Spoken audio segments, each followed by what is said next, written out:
Hello and welcome back to the Kimberly Lovey podcast. Today I'm joined by a very special guest, my friend Sam Querrey. Sam is a professional tennis player who recently retired at the U.S. Open after a wildly successful 17-year career. Sam was ranked number 11 in the world as a singles player. He won 10 ATP titles, and he holds the record for consecutive service aces in a match.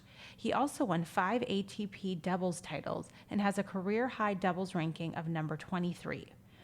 In 2017, he made it to the semifinals at Wimbledon after defeating the number 1 in the world, Andy Murray, in the quarterfinals to become the first American man to reach the last 4 of a Grand Slam in 8 years. At the same tournament the previous year, he defeated world number 1 Novak Djokovic to reach the quarterfinals, ending his Grand Slam win streak of 4 in a row. He also defeated former world number 1 Rafael Nadal in the Acapulco final of 2017, reaching the quarterfinals at the 2017 U.S. Open and the 2019 Wimbledon Championships. You guys, Sam is a better friend than he is tennis player, and I'm so excited to share him and his story with you.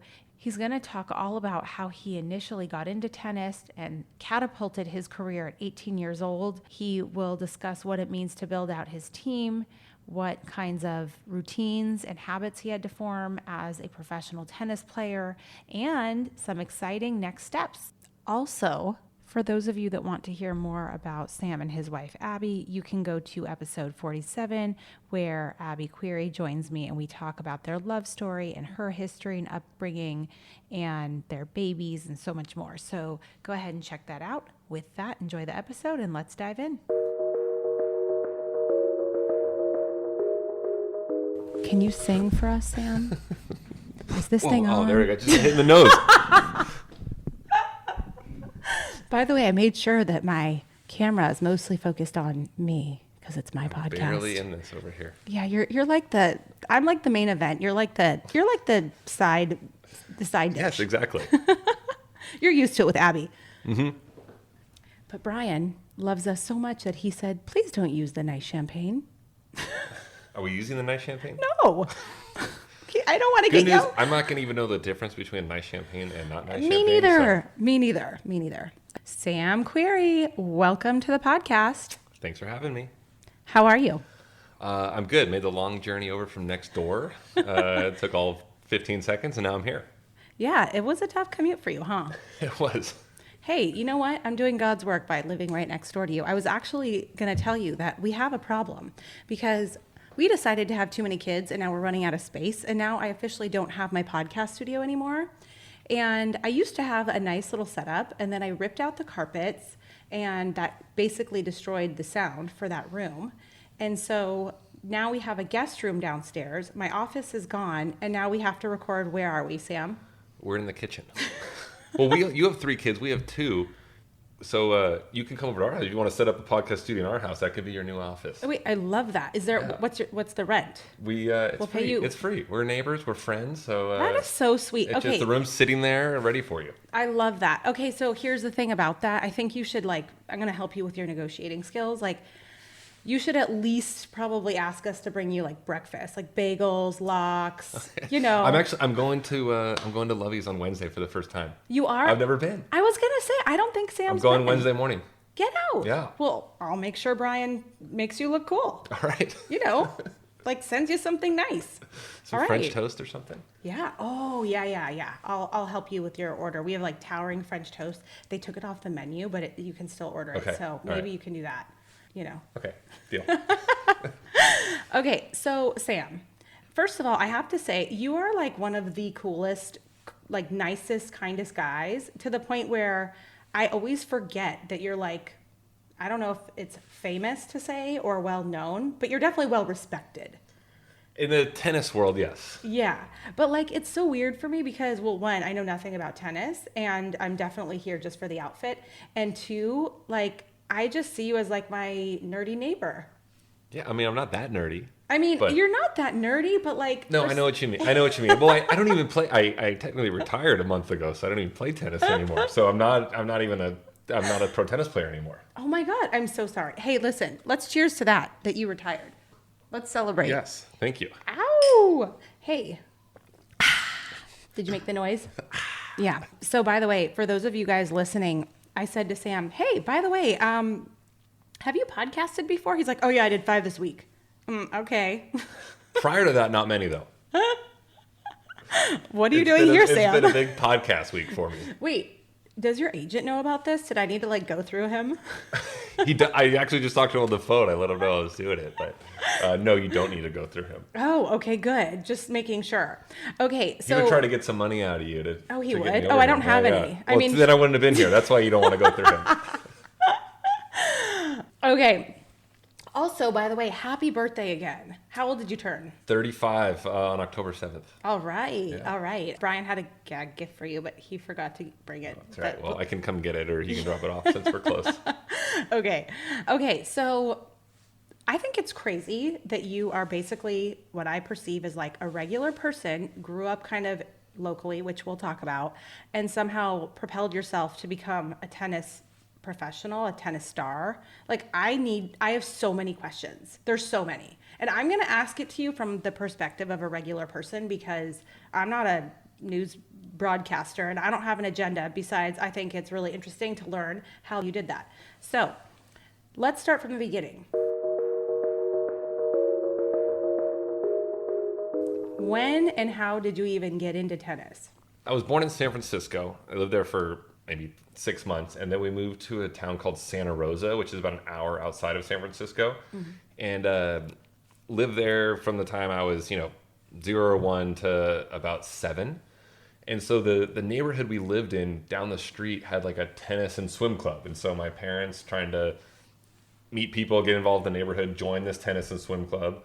My dad didn't play tennis, but he started playing tennis. My mom would play some tennis. We'd go to the barbecues at the pool, and when I was probably 5, I started going there, and I would just do the kids camps where you'd play tennis and then go swimming and then go eat snacks, play hide and go seek. And that's kind of the first time I was introduced to tennis. Awesome. Okay, wait, this is actually really helpful because just this summer, Carter and Charlotte launched their professional tennis. They're on their way, all right? You just got to start in these little camps. That's what we did. I mean, look, I'll be honest. It was just because I couldn't find a good nanny, as your wife already knows. Yeah. No, that's the first step is just getting a racket in your hand and that's it. Okay. So we're on. Okay, I got to play this for Brian. By the way, he never listens to my podcast, so I'm gonna force him to listen to this one. Okay, so you started off just doing camps, and were you doing any other sports that you can recall? Yes. I mean, not to fast forward, but until I was 14, I played baseball, basketball, football, golf, soccer, tennis, played everything. I was just the best at tennis that whole time. I went to those, when I was 5 and I did those little tennis camps where it was like tennis, swimming stuff. I for whatever reason, just kind of had a knack for tennis and baseball. I think with the hand-eye coordination, they're kind of similar. And then when I was, 6, 7, 8, I would play some like little local junior tennis tournaments for fun. I don't even know if I was winning or losing, but you just play them because they're fun. But all the while playing other sports as well. I love that. Okay, so you started in the camps, you were enjoying life, you were kind of athletic, and then what was going on? And then when I was, let's say it was like 7 or 8, we moved to Las Vegas. Oh, yeah. Okay. My dad got a new job there. He was in the mortgage business. We moved to Vegas, and we lived there for like 3.5, 4 years. And I still continued to play other sports, but I started to play tennis a little more. 2-3 days a week, I would play a little junior tournament once a month. And that's kind of where I started to, I would say, get into it. I would take like a lesson from a private coach once a week. And I liked it. I was naturally just kind of good at it for whatever reason. And when you're good at something, you would win a lot of matches. And when you're 8, that's more fun to win. Mm-hmm. And then, when I was, 11, we moved to Thousand Oaks, which it's close to where I live now. And then I kind of ramped it up to another level and still playing these other sports while I was doing it. But then I would take a lesson once a week, and I would go to clinics twice a week, and I would hit with like a friend another time during the week. And my mom and dad would constantly drive me down. Most of the tournaments, unfortunately, are down in like Orange County or Long Beach or Whittier or these places. So it was always like a hour and 15-minute drive every weekend. And that's kind of where I started to get good and play more. And then I started to play national tournaments where you'd travel to like Florida and play some, and North Carolina and Texas and all these places, and you'd play against the other best players from those cities. And I started to win some of those events. Like the boys 14 and under national hard courts was in Texas, and I won that. Wait. Do you have your trophy? Like, we should have made you like take it that out. Might be at the house. Like, it's a cool trophy. I've got better ones since then. So I lose it. My parents might honestly have it. I feel like they probably have that, and So, I feel like I want your mom to come on and like show us. It's cool little in the U.S. when you win what they're called is like USTA national tournaments. It's these little tiny tennis balls that are like the size of marbles, and there's a gold one, a silver one, and a bronze one that you get for first, second, or third. And they come in these little cases, and you can like collect them as a junior player as you win. So it's kind of a fun little collector's item. So you're not getting paid at that level. You're getting right? no money. Your parents are paying for you to fly to these tournaments. Right. But they're fun tournaments. I still have like some of my best friends are from those like junior tennis days, from the 14 and unders and 16 and unders and kids that lived everywhere. And so yeah, I was playing all those events. And then probably when I was 15, I played basketball my freshman year of high school. I wasn't that good. Stopped playing that, and then at 15 just played only tennis from that point forward. Got it. Did it help you get dates, or were you kind of like, was it like a nerdy sport? It was a little bit of a nerdy sport, but I guess it helped because like my school's into it, and you'd be talking to a girl like, oh, what are you doing this week? I'd be like, I'm actually going to Paris to play in the Junior French Open. Like, what are you doing? They're like, oh my gosh, like, So I was good enough at it where like it took the nerdiness factor out, and I was like, cool. Oh, I love that for you. Good Yeah, for no, you, it was great Sam. for me. It was. See, that's the goal with my son. I just want Carter to get a prom date. He doesn't need to be in the NBA. No, that's just get good enough to get a date to prom. And when I was in high school too, when you start playing tennis a lot, you had to start traveling a decent amount. So I was doing like half my classes at Thousand Oaks High School and half of them through like an independent study program. So I was only going to class. I had 2 periods a day. I'd go from like 9 to 11. And then you would go and like practice. Then I go practice. I do other schoolwork at home, but yeah, go practice. Or like, because like I was saying, I was traveling, I would miss a lot of school. So some teachers were cool, some weren't cool. But luckily my principal at Thousand Oaks High School was great. And he would go like talk to my teachers and be like, you need to work with this kid and help. And they were all pretty good. Do you want to shout out any teachers that were especially horrible and didn't believe in you and gave you shit? Oh my gosh. No, I honestly, I can't think of any, like, I can't think of most half their names. I'd have to like get the yearbook out. But they were all pretty nice. Okay, good. I don't think they understood what I was doing. Like if I said like I need to go to Paris to play in the Junior French Open, they're like, well, we've got an algebra test next week. I'm like, well, what do you want me to do? That is so wild. Like, I feel like all of my friends found all the wrong ways to get out of school, and you just highlighted such a much better winning approach. So basically from the time that you were like in high school, it seemed like you were starting to tee up, like get real serious, and you were starting to think in terms of making this a career. Is that right? Or how did that come about? Not yet. So at like 15, 16, 17, yes, I was getting good. And the whole focus then was go play in college. If I keep this up, I can get a college scholarship, go play in whatever school I wanted to go play in. And so at 17, I took recruiting trips to all the big universities. Ultimately, I signed with USC. Mm-hmm. And so I was going to go play tennis at USC. And then the summer before school would have started, I was playing some like lower level professional events, and I won 3 of them. And for those of you that, no one really knows how tennis works. I know it's confusing. It would be like AAA baseball, kind of a level right below the top level. And so I won 3 of those, and then I was awarded, it's called a wild card into some tour events, like the highest level events in Cincinnati. And then I got a wild card into the US Open that year, and I was 18, and I won rounds at these events. And so when school would have started in September, I was already ranked about 120 in the world. Oh my gosh. By playing these other events. And then at that point, I had talked with an agent, and then I signed deals with, back in the day, it was Adidas and Prince rackets. And so the decision I decided not to go to college, but it was an obvious decision at the time. It would have been a step backwards. In tennis, I was the best 18-year-old in the country at that time. If you're one of the few best players in the nation and you go to college, it's usually a step backwards in tennis. Where football, baseball, basketball, you still need college for the stepping stones to move forward. Tennis, it is a step backwards going to college if you're the best 18-year-old in the country. You say it so casually. Yeah, like it's just so easy to become the best 18-year-old. Like of it all the wasn't easy. 18-year-olds, like what's the numbers on that? I mean, Ridiculous. I was practicing every single day. I was fortunate enough. I had a private coach for kind of that 17 to 19, traveling around. I was playing the Junior Wimbledon, Junior French Open, Junior U.S. Open, going to Florida to play, and missing a lot of school and traveling around all these tournaments. And even though I only turned pro technically at 18, it felt like from the time I was 16 and a half, 17, I treated it like I was a professional. Wow, that's so cool. Hey, I wonder if you would still be good at math since you skipped all that school. Maybe I should see if you're smarter than a kindergartner. That's my fear. I have like two boys. Like I'm like scared once they're like in 7th grade and like, how do you do this math problem? Like, I'm gonna need you to go over to your mom. You're gonna hire a tutor is what you're gonna Right. do. Hey, I have a finance background and Brian's really good too. So Also, I'm gonna send him over here. we'll only charge a really marginal fee, Okay. friends and family Right. discount rate. But otherwise we'll just Google it with you, so it's fine.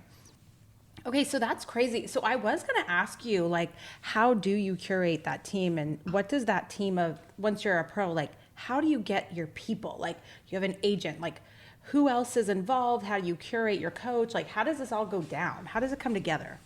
It's different for everyone. So if you're one of the best 18-year-old junior players, agencies will find tennis agents will find you. There's big IMG, Octagon, William Morris, big companies that have tennis divisions. When you're at some of these big junior tournaments, they'll usually talk to your parents, and you'll take some meetings. You'll go meet 3, 4, 5 of them and hear what they have to say and what they feel like they can bring you. And for me, I still the same age. I have the same agent for my entire career, John Tobias. And so once you kind of pick an agent that you like, they will help you go out and find a coach or find a physiotherapist or help you kind of put together a schedule that you like. For me at the time, I was practicing at this club near our house here, North Ranch Country Club. A pro at the time, Grant Doyle, an Australian guy who had just finished on the tour, just took a job there. And I met him, and that's kind of how I found my first coach. And then a few years later, if you're in the U.S., in the U.S., there's the USTA, United States Tennis Association, and they have 2 headquarters, one in Los Angeles and one in Florida. If you're one of the best players, which again I was then, you can go to their training facilities, and they have great coaches, great trainers, great facilities, and you kind of use those facilities to train and practice because all the other good kids will go there, so you have other people to play with. That's so crazy. So does your agent only have one person that they manage, or No, my multiple? agent has, and this is true with most people, would have a handful of other great tennis players. Some of them have tennis players and basketball and baseball. They have different sports, but for the most part, my agent John Tobias has had just tennis players over his agent career, with some other athletes sprinkled in along the way. Got it. And he's had some great. He's had Sloane Stephens, who won the U.S. Open, Sophia Kenin, who won the Australian Open, the Bryan brothers, who've won 25 majors. He's had some really great tennis clients. So are you friends with all these people? Specifically, are you friends with Serena and Venus? And also, can they hang out with us as well? Yes, I am. Seriously? Yeah, not to the point where we're going to dinner and things, but you see them at tournaments. It's always hi. It's small talk. You'll have lunch together. You'll chat about kids, stuff like that. I'm not close enough where I would say, hey, like, Kimberly's got a podcast next week. You mind like flying out to LA to like hop on it? I'm not that close, but definitely close. And yeah, Venus and Serena are great people. That's so cool. It sounds like a nice little community of people, right?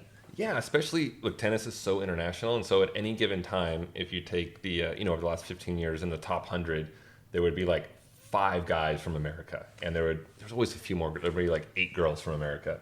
So there wasn't a lot of Americans in the top 100 traveling these tournaments. So you got really close with that group of men and women that were at the same tournaments as you all the time.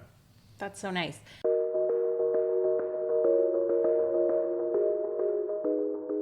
Outdoor Movies by You is not just your average rental company.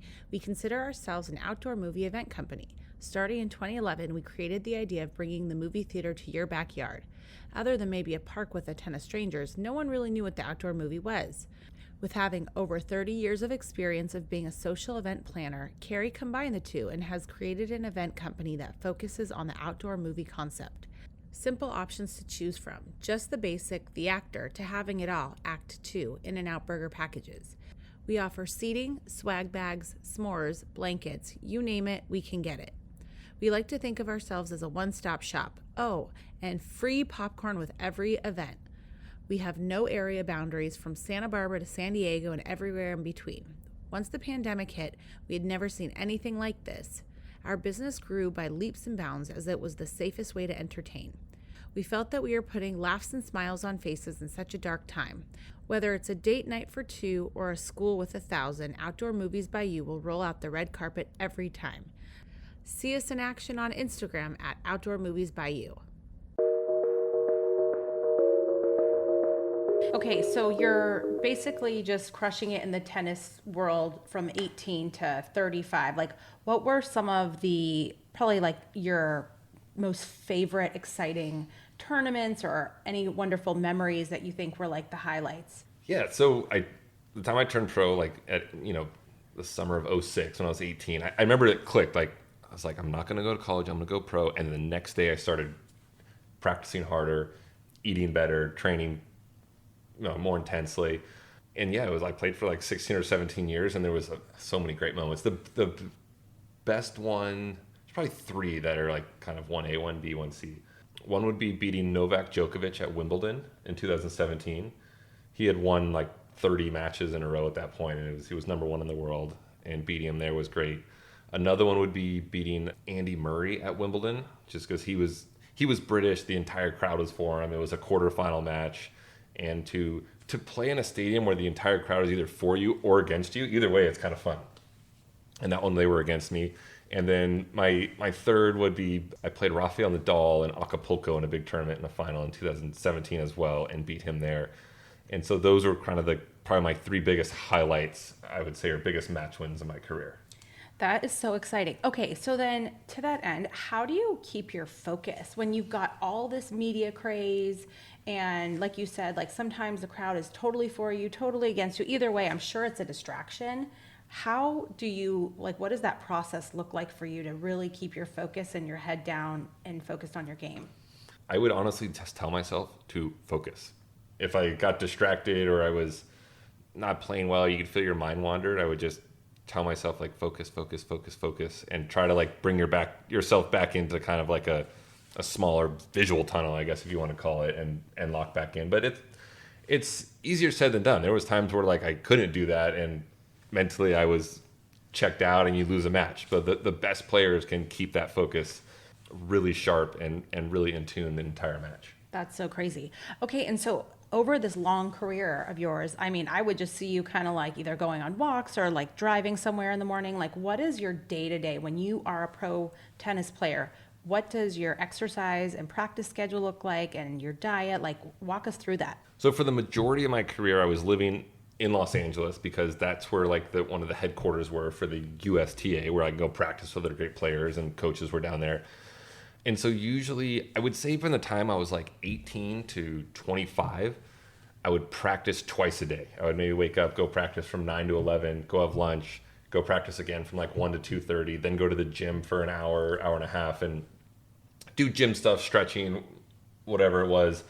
And then from 25, 26, and late, as you got a little older, and I'm a tall guy, so like, my knees would get sore and things. I then started to practice once a day. So I'd maybe practice from 9 to 11, lunch, and then I would spend more time in the gym, not necessarily working out. I would work out physically a lot for an hour or so, and then I would maybe spend an hour to 2 hours stretching, working on my body, working on my rotator cuff to make sure it was loose, making sure like I was going to stay injury prone. Wow. And then with the food, I had a so-so diet. Well, I wasn't that strict. I didn't eat fast food or anything, but for breakfast I'd have pancakes, waffles, things like that. Lunch, have whatever. Dinner, have whatever. But as like a young male, when I'm working out so much, it didn't really matter. I didn't feel like. But again, not saying I ate relatively well, I feel like, for most of that period. And I feel like when you're tall, not to mention a pro athlete, but I'm tall too. How tall are you, by the way? 6'6". Oh, wow. Okay, well, I'm 5'9", but I feel like it's harder to gain weight when you're tall. Like, you can eat a lot and not get... Oh, there'd be days I feel like I'd have, like, a giant omelet with sides, and I have, like, 2 sandwiches at lunch and go home and I have, like, 3 steaks, and it, like, didn't matter. I feel like I was burning so many calories as like a 25-year-old that it literally didn't matter what I was eating. Totally. I can't wait for you to go like gorge yourself at our restaurant. You're going to love it. It's like meant for people like you. No. Oh my God.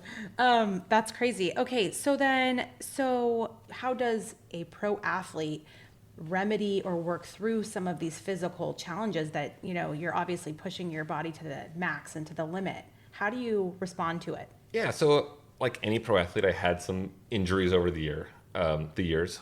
My first one was in 2009. It wasn't a tennis-related injury. I fell through a glass table in Bangkok, Thailand, and I still have you can still see the scar here in my arm, like right here. I was at a tournament and I stupidly was sitting. Right. I was at a tournament and I like practiced, went to the locker room, showered, and there was no seats to like change and put your shoes and socks on. So I took a shower, changed, and I was like, I got to put my shoes and socks on. There was a glass table in the locker room. So I sat on it, and then it supported me for like 20 seconds, and then the next thing you know, I fell through it, and I looked down, and there was a shard of glass in my right forearm the size of an iPhone coming out, and blood was spewing out. Oh my God. Luckily, I was at a tournament. There was a doctor like right down the hall, and I was like, my arm, like I need some help right now. And so that sliced right through the arm, right through the muscle, right through the skin. It missed the nerve by luckily like a millimeter. Had surgery there, and I was out for 4 months. Oh my God. I'm sorry to laugh. No, I cannot. I remember my arm was an inch open like this. If I moved like this, you could see the muscle moving. Oh my God. It was... Okay, by the way, you guys, I don't think you can see this really, but like he has like a huge, like I'm a 3-inch laughing. scar. I'm in hysterics because I was telling Sam actually before we even started that I have this really sick sense of humor that when people fall, I like literally lose it. And like my mother-in-law and I, like we both have this really bizarre sense of humor like that. But anyway, so the visual. Yeah, this looked like a murder scene. There was blood on all the walls of in there. And luckily no glass went like in my butt or anything. Yeah, just that in would have been just really in my awkward. arm. Yeah, And but so that could have been for real. It could have been really. It missed the career nerve ender. in my arm by a millimeter, and then I If wouldn't it have. hit the nerve, what would have happened? I wouldn't be able to use my fingers and stuff anymore. Like literally, It's still numb, like through here sometimes. Like it's super weird. But honestly, the visual of you sitting on like a glass table Yeah, and you're no, like it this was big so dude stupid. is so hilarious. Like I cannot. It's up there with your stroller story, which is another hilarious story. And so that was for 4 months I couldn't play. I can't believe And then had that. to go to hand rehab. You know, you play with newspaper and sand and build back the strength. Oh my God. And it's tough because you know you can't play tennis during that time, but I could run and use the bike. So I had to be disciplined with doing, like making sure my fitness level was still going to be okay. So when I could play tennis again, I was like cardiovascular wise ready to go.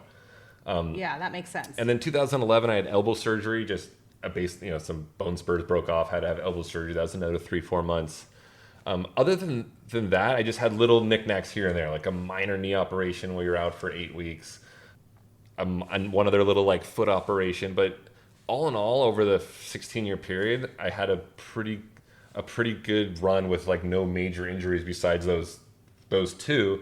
And a lot of that comes to like I was saying earlier, like you go to the gym, but I would spend a lot of time like working on my body, flexibility, rotator cuff. And for the last 8 years of my career, I traveled not only with a coach, but with a physiotherapist. So we would stretch, massage, acupuncture, dry needle, cupping, you name it. I would lay on the table for 3 hours a day, like just getting my body to feel as good as it could. Wait, this sounds like dreamy. Almost every player, I would say, in the top 50 in the world now has a physiotherapist that they travel with full time. It adds 5 years to your carear. That is to incredible. Do that. Yeah. That it's is an incredible. expense that you have to pay, but like I said, if you can get 5 more years of playing time, it's 100% worth it, and it's very popular now. Wow. I mean, that just sounds lovely in general. I have no justification besides being a mother of 3. I mean, sometimes like the massage stuff was nice, dry needling, acupuncture. Some of the stuff really hurt, but you knew it was going to help you and make you feel better. Yeah, I don't really appreciate needles anywhere near me unless it's for Botox or filler, because that is a good investment and for people like me. So I wanted to also ask you about the role that your family has played, because you are, again, one of the most normal guys I think I've ever met. I'm very curious, how did you stay normal, stay grounded, not get caught up, and like, if anyone meets you on the street, like you literally are, you seem like a regular person. I mean, my parents couldn't be greater. Like I have a sister, a younger sister, and then my mom and dad. They're just very encouraging, very normal people. You know, when I was playing tennis growing up or other sports, they weren't overly intense about it. They weren't overbearing. They just wanted me to go out and have fun and try. They were always big on trying hard. You need to give a good effort in whatever you're doing. That was your homework, sports, friendships, whatever it was, just make an effort. And then over the years when I was playing tennis, they did a good job of staying out of it, letting my coaches, letting myself figure it out, but also being there enough where, my dad would call my coach when I was younger, especially every few months. Hey, how's Sam doing? Is he working hard? Is he doing the right things? Is he staying on track? So I still felt like I had the, my dad kind of watching over to make sure I was doing things the right way. But when they came to tournaments, they would come, watch, support, clap, win or lose, treat me the same, and that was key. And they would come anywhere in the world to watch me play. At Wimbledon when I made the semifinals, they weren't there. They just hopped on a red eye that night and flew over to watch. They would do that constantly to just show their support. And the fact that they traveled around and would do these last minute flights was pretty special. And my sister would do the same thing. I played my last tournament at the US Open a month ago, and my sister, who's got a 6-month-old baby, flew there for 2 days to watch me play my last event. And so they've always been so supportive, and not even just my immediate family, but like cousins, aunts, and uncles. They're always texting, always coming out to watch, and it's been really fun for me, because tennis is an individual sport, and they kind of made it feel like somewhat of a team. Yeah, I love that. And you also, first of all, I do love your family so much. Your mom drove us Yeah. to our dinner date. They're Uber drivers sometimes. Yes, she's lovely. She's the best Uber driver I've ever had, Yeah. aside from, of course, my parents, who are equally as fabulous. And, something I noticed is that, and this is something people probably don't see, but you have a really good group of friends. And it's just a good group of dudes. You golf with them, you just kind of hang with them, you seem to support each other, you treat each other like, again, normal, and they're long-standing friendships. Is that right? Yeah, a lot. I mean, my two like kind of best friends from this area, we're all best men in each other's weddings. Those are my friends from 4th grade. That's so and cute. So it was pretty cool. And then, yeah, if you kind of looked at my like core group of 10 best friends, like 6 or 7 of them are from like elementary school or middle school. And then I've also got like some great friends from playing tennis over the years, and some new friends like everyone have. But yeah, there's a great group of friends. A lot of them live in the area that we hang out with, support each other. They've come all over the world to watch me play tennis. And now that I'm not playing tennis, I hope to return the favor and go watch them in the courtroom. If one of them's an attorney, one of them does medical sales, what if they kind of do everything. So I hope I can kind of return the favor and go support them now. That's so cute. Okay, so I want to ask you about, and I asked you this off air or whatever. Can you explain, how do tennis pros make money? Yeah, so I'm just going to, for the sake of conversation, consider a pro being someone ranked top 100 in the world. And so if you're top 100 in the world, every tournament you play will have prize money, whether you lose first round or win the tournament. So this year at the US Open, if you lost first round, which you had to be top 100 in the world to get into the tournament, so you've put in a lot of work up to that point to be eligible to play. If you lost in the first round, you got $80,000.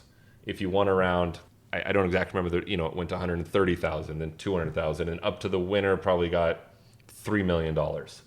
So that would be at the US Open, Wimbledon, French Open, Australia, the 4 big ones. And then there's like a tier down below that called Masters Series, and there's 10 of them throughout the world. If you win those, you get about 1.2 to 1.3 million. And if you lose first round in those, you get about $20,000. And usually the prize money would kind of double every round. 20,000, 40,000, 80, 160, 320, and so on. And then the lowest level tour events that top 100 guys would play in, the winner would get about 115,000. And if you lost first round, you maybe get like 6,000. And so you would just, you'd play probably 20 to 25 tournaments a year. You add up all your prize money. What I was just explaining was just singles. There's doubles as well in all these tournaments, and doubles is a tenth of the prize money of singles. So you'd play it, but just kind of for fun. I would want to play with a friend, but there is money in the doubles as well. And then if you're top 100, you're going to have a racket sponsor that'll pay you, a clothing sponsor that'll pay you. If you get into the top 20 in the world, not at the French Open, Wimbledon, U.S. Open, Australian Open, but any other tournament, they have what's called appearance fees. So if you're, especially Roger Federer, Rafael, they'll pay you to just come play the tournament before you even got prize money. And other guys look at that too, based on where you live and things like that. That's so cool.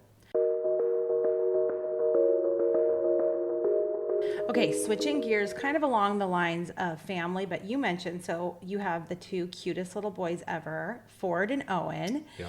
And I'm very curious how you are going to kind of, I guess, mentor them through any of their athletic endeavors, I'll say.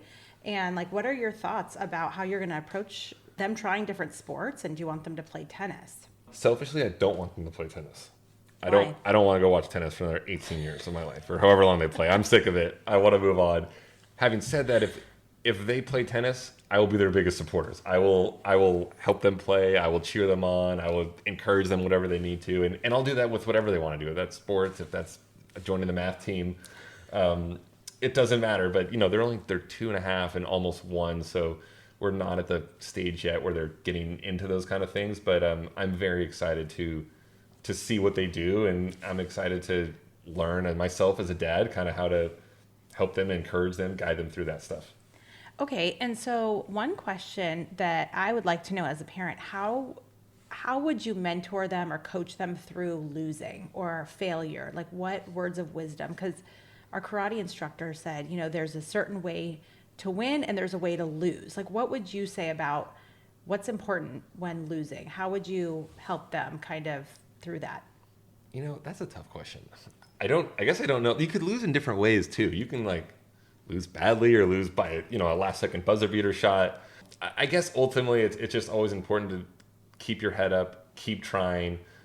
It's kind of corny, but it's in the process that you're going through, not necessarily the result. If you go out and you play basketball or tennis or soccer or do math every day and you like it, you're enjoying that, it really shouldn't matter if you win or lose, as long as especially when you're a kid, if you're having fun, that's all that really matters. Yeah, I agree with that. I think I tend to get excited watching Charlotte play soccer because that was my sport, and it's really hard to not be screaming from the sidelines. So I'm going to try and tame myself. But is that a bad thing? Did your parents ever scream from the sidelines? No, they did not. My grandpa would, but did it traumatize you? No, my parents are always pretty mellow. They gotta just watch on the sideline, encourage, and they were happy with whatever happened. Okay, so I'll try and tame myself on the sidelines so I don't traumatize or upset anybody. Especially Charlotte's what, 5? My kids are so screwed. They're in trouble. Oh my gosh. Okay, and then also I wanted to ask you, now I already had your amazingly gorgeous, sweet, funny, hilarious wife on the podcast. Mm-hmm. For anyone that wants to hear Abby, you can actually go back to that episode and hear all about their love story and all the things and the birth of Owen and all these things that we got into. So I won't touch on all of those parts now with you, but I did want to ask you what role she's played in supporting you through your career and how important her role has been for you.